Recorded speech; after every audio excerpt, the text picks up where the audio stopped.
Sister Faustina watched on the screen as the orbital station grew closer. She turned off the propulsion and let the ship drift into the docking bay until the skin found the airlock, connected, and made a seal.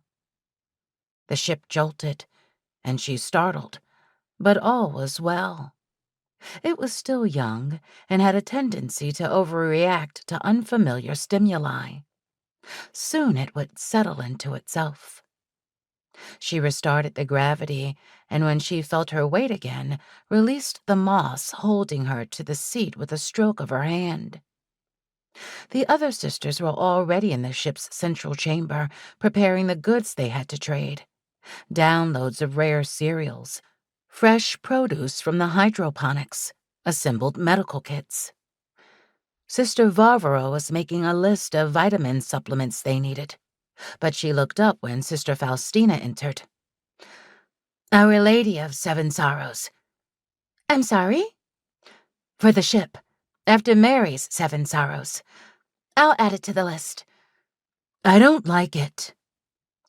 This from Sister Eustatewas, as she counted produce and removed it from their inventory list.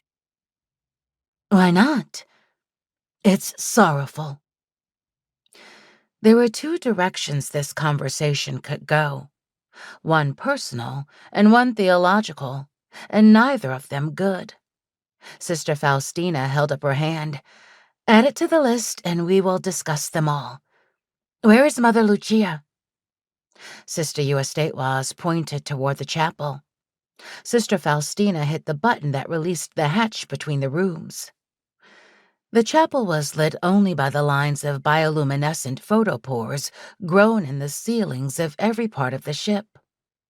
They were low green currently. The ship needed more magnesium. Sister Faustina stepped quietly down the aisle between the pews.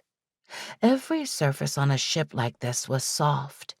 It was hard not to step quietly. They had chimes on all the hatches because you could knock. The moss underfoot whispered as it compressed and unfurled. Mother Lucia knelt in front of the crucifix, her hands resting on her knees, eyes closed and mouth still. They had purchased it from a little station near a dusty, superstitious moon, right after they had launched their newly mature ship from the yard where it had grown. The crucifix was not exactly a work of art. Jesus' legs looked more like a single flipper, and the shaky-handed carver had given him one larger eye and one smaller. But their original had been destroyed with their old ship, and they could not very well send word to the church for another.